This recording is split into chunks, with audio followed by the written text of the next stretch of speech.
I mean, I have had a number of very consistent criticisms of the way the United States has handled this from the start. The first being this absolutely inexplicable, I want to say, persistent relationship with Pakistan, when the Pakistani government, as I say, organized the Taliban in the first place. Free Afghanistan!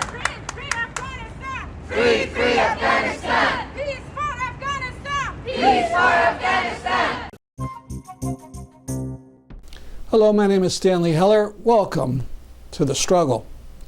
Last week we talked about the startling claim by Spencer Ackerman that Secretary of Defense Donald Rumsfeld rejected in 2001 a surrender offer by the Taliban. But just 4 days ago, the New York Times featured an article which said just that. Here's the headline. The sub-headline reads, in 2001, when the Taliban were weak and ready to surrender, the U.S. passed on the deal. The article talked about negotiations between Hamid Karzai, the U.S. hand-picked leader for Afghanistan, and the Taliban. Reporter Alyssa Rubin wrote, messengers shuttled back and forth between Mr. Karzai and the headquarters of the Taliban leader Mullah Muhammad Omar. Mr. Karzai envisioned a Taliban surrender that would keep the militants from playing any significant role in the country's future. But Washington, confident that the Taliban would be wiped out forever, was in no mood for the deal. But now U.S. presidents do deal with the Taliban, hoping the Taliban will allow U.S. citizens to leave the country. Now, video from Democracy Now! On August 26th.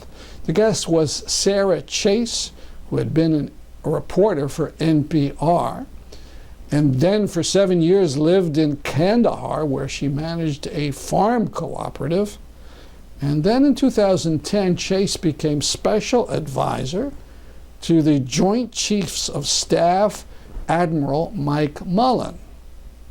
Now, normally we wouldn't advance the views of an advisor to the U.S. military, but Chayes raises some interesting issues.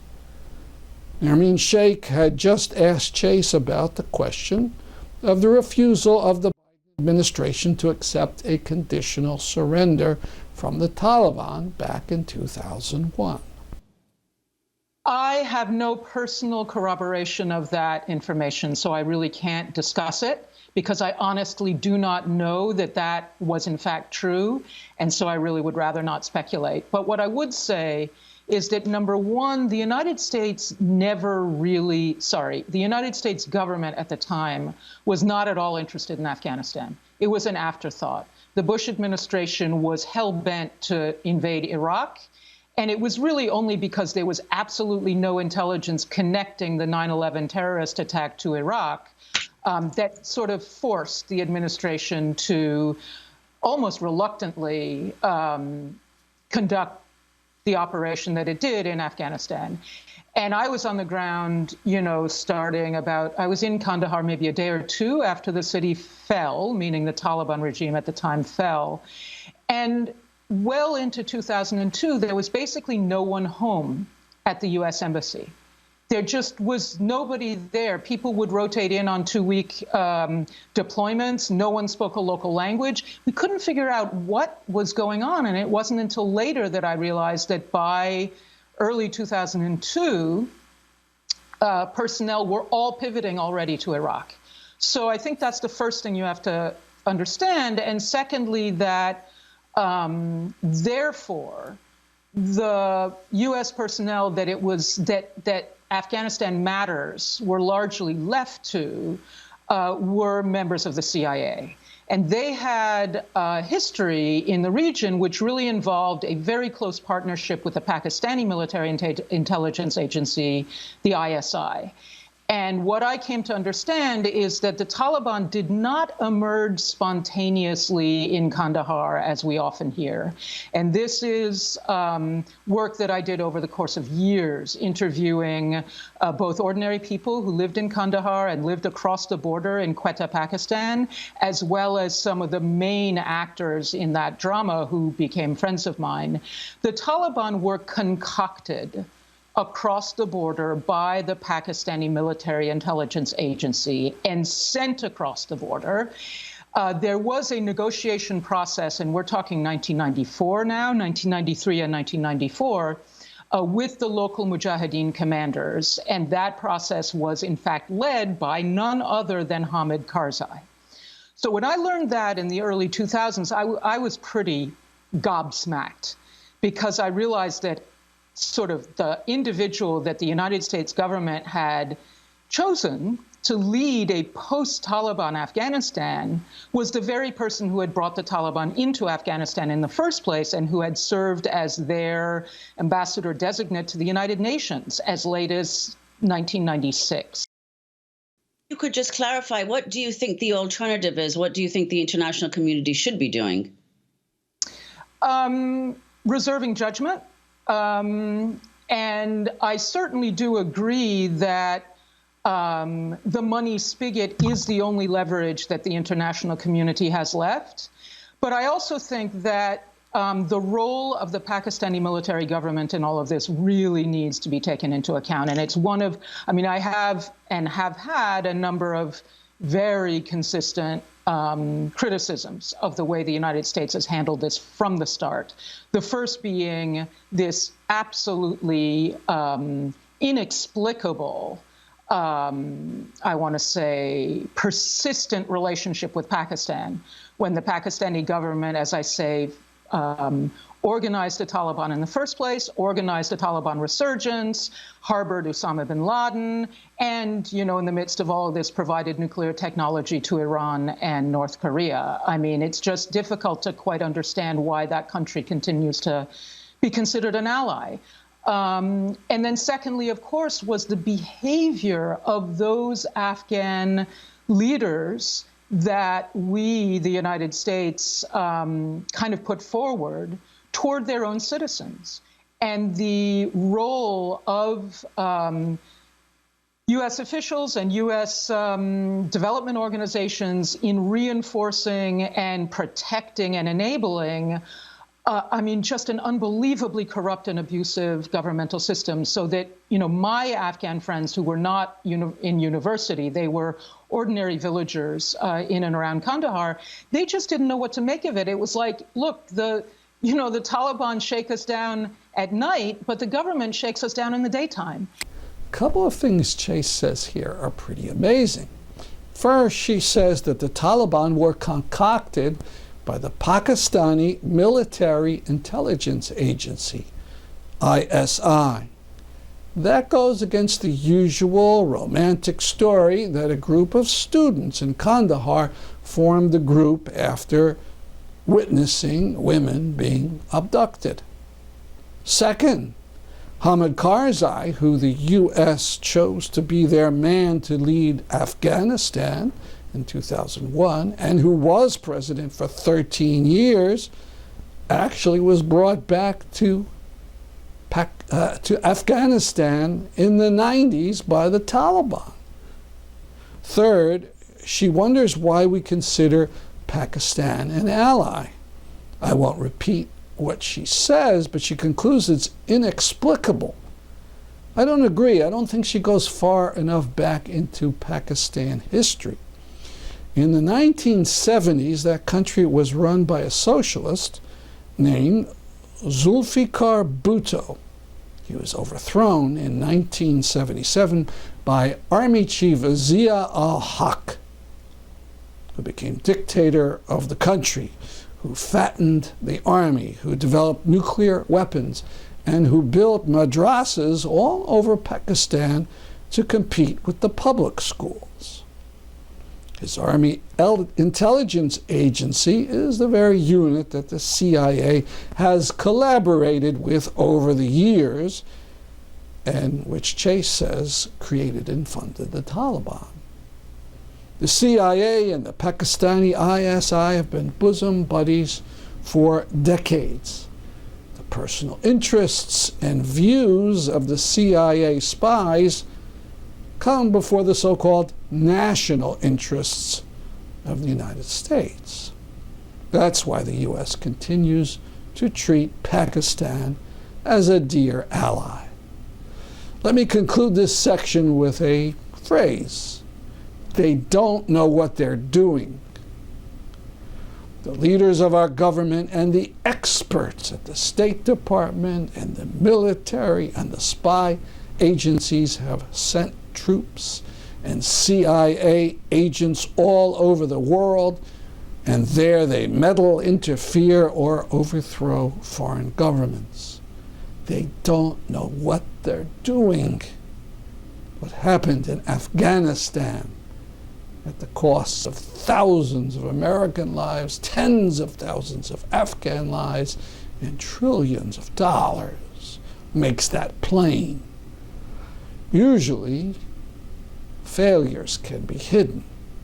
Something is cobbled together, a government of right-wing zealots, thieves, and Ivy League trained professionals, and they get to run the country. The U.S. troops leave, the CIA stays, and things limp along. Not in Afghanistan. The failure of the imperial project there is naked, out in the open for all to see.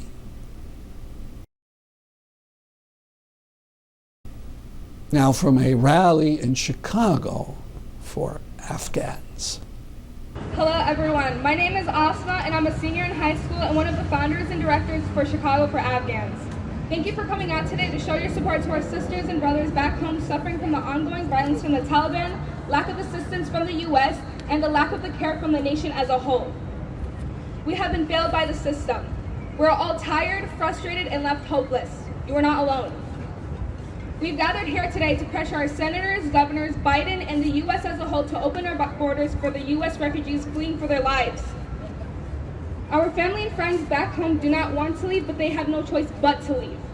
They have to choose between life and death. Our whole lives we have grown up hearing the words war and Afghanistan together in the same sentence. The combination of these words were not common to our grandparents before the invasion of Afghanistan. It is not normal for us to be in war. This is not our lives, nor do we want it to be. We do not want to be a war. Let me make that clear.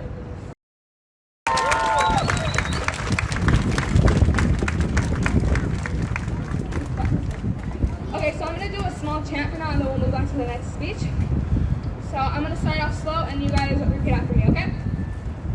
Free, free Afghanistan! Free, free Afghanistan! Free, free Afghanistan! Free, free Afghanistan! Free, free Afghanistan! Free, free Afghanistan! Free our people! Free our people!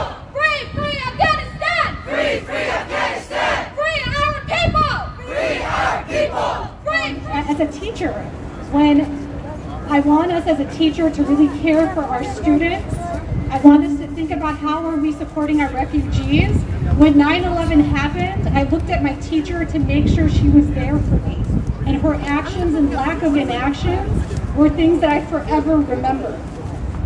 As a doctoral student, I asked my academic community, especially the academics, to make sure that we're not exotifying the people within our larger community, exploiting our community, or focusing on trauma-centered narratives. There is a lot more to the community than what we're seeing in the headlines. As someone who is passionate about the environment, it is our collective duty to call on ecological harm.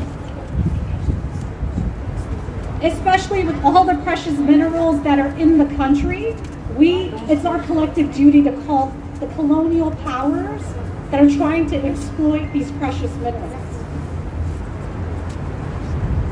Thank you.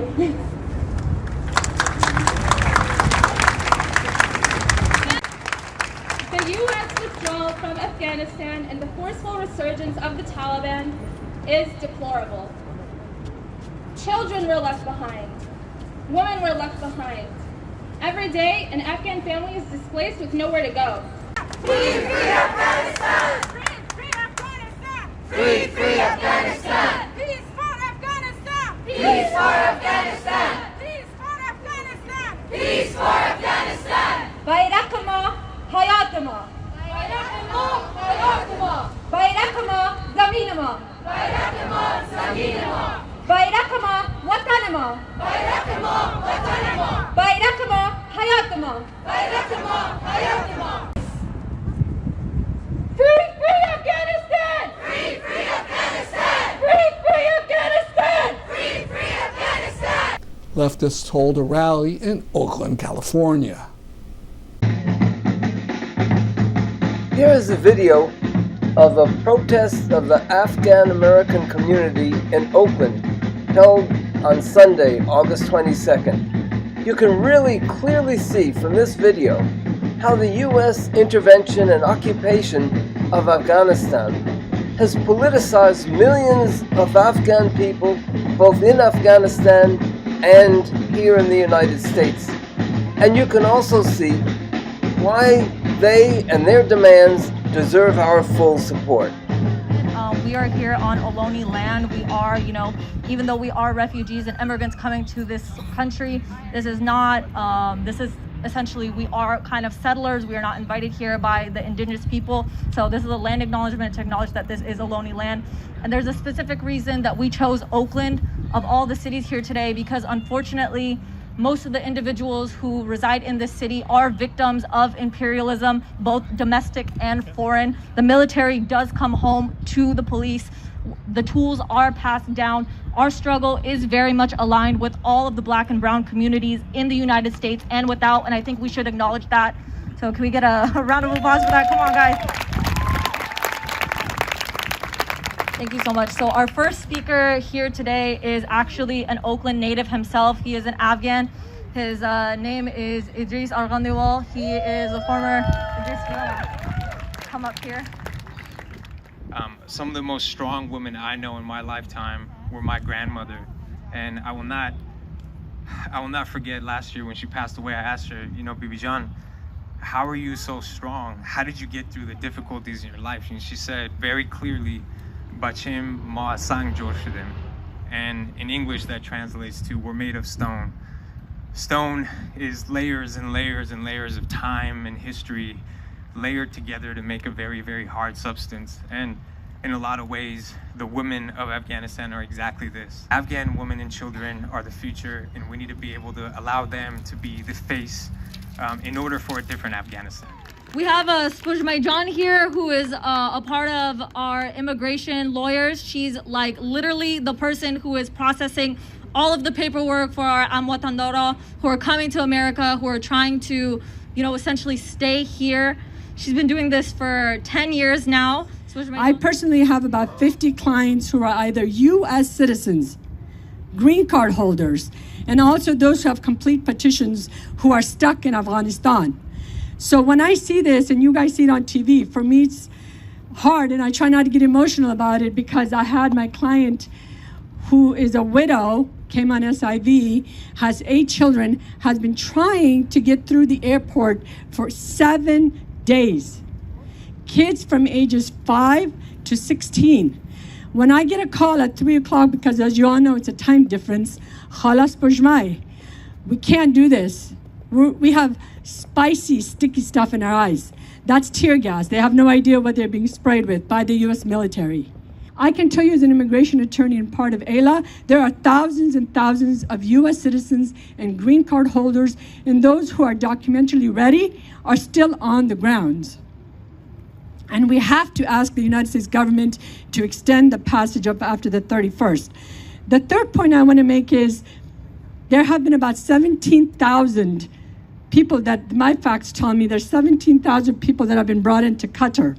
Now those 17,000 are maybe US soldiers, citizens, green card holders. So when they're telling you on the news that there are thousands of Afghans being evacuated, the numbers don't match up. So it's overinflated. We want massive evacuation of all those who are in danger, including women, children, minorities, journalists. Today, I was grateful to have a connection with someone who's possibly able to evacuate about 60 journalists who are hiding right now. Women and children whose spouses were in the military and now they're fearful for their lives. And I also understand if you're evacuating them from Afghanistan, the airport, it's chaos.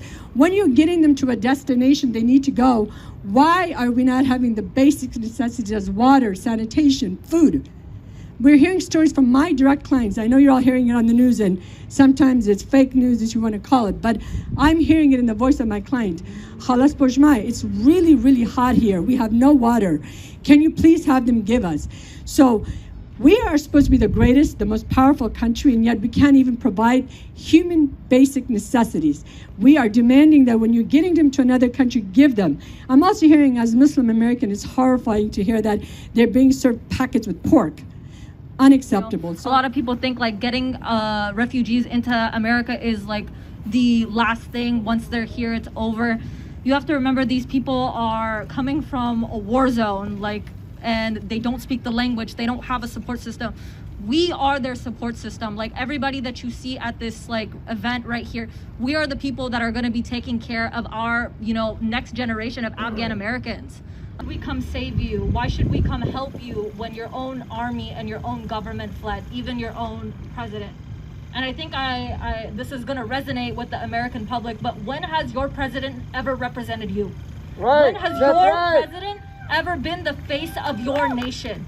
Because I'm sitting here and I'm seeing so many individuals right now, and I know for a fact that you're right here, so that means you don't support the war, because wars create refuge. Because at the end of the day, we Afghans know that the Taliban and the Afghan-backed American government is one and two sides of the same coin. It is America versus America. It is the repercussions of American policy coming home to roost. That is essentially what is happening here. So do not let people tell you that this is your fault. This is not your fault. We here coming as community members, this is us taking responsibility. This is as much as we can do. So we're ready to go, guys. So please come on up. We're gonna get ready to march. The Taliban has got to go. Hey, hey. Go. The Taliban has got to go. Hey, hey. The Taliban has got to go. Free Afghanistan. Free Afghanistan. Free Afghanistan. Promoting enduring peace is leading with Afghanistan on its home page. The group calls for taking in hundreds of thousands of refugees, and not just those who collaborated with the U.S., closing up U.S. bases, which entangle us in wars all over, and insisting on a congressional commission to research and publicize the amount of lobbying for war that's done by war goods making companies like Boeing and Raytheon. Also, check out the archive on Afghanistan at thestruggle.org. It includes a link to the latest statement of RAWA, the Revolutionary Association of the Women of Afghanistan. This is one of their anti-Taliban posters. And perhaps check out an article I wrote about Afghanistan on the new Connecticut website, The Garnet Oak.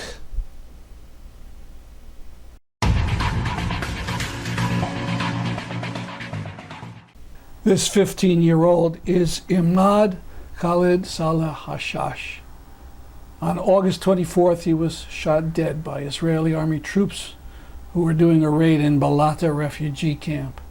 The IDF claims Palestinians were throwing large blocks down from roofs. They spotted Hashash with a block and killed him.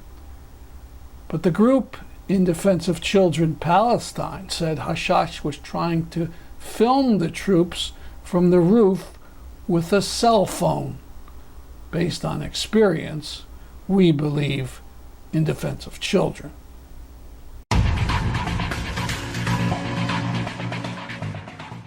This is Fadi Quran. He's a senior campaigner at Avaz and a popular struggle community organizer.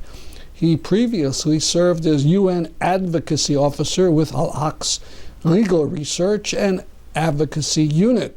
Apart from his work in advocacy and international law, Fadi is also an entrepreneur in the alternative energy field, where he has founded 2 companies bringing wind and solar energy to Palestine and other countries in the region. Fadi holds degrees in physics and international relations from Stanford University. In 2011, Quran was featured in a Time article called "A New Palestinian Movement, Young, Networked, and Nonviolent." He was arrested last week and thrown into a miserable prison. No, not by the Israelis, but by Abbas, the head of the Palestinian Authority, along with 29 other Palestinians. His terrible crime was wanting to hold a peaceful rally to protest the PA killing of Nizar Banat in Hebron. He's since been released, but I don't know about the situation of the others.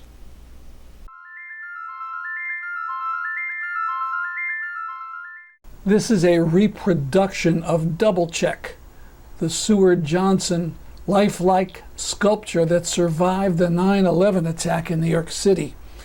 It's kept at Grounds for Sculpture in New Jersey, near Princeton. After it was cleaned up, rescue workers in Manhattan decorated it with flowers and patches. And going on now at the grounds, an exhibit, a look back at the work of Bruce Beasley.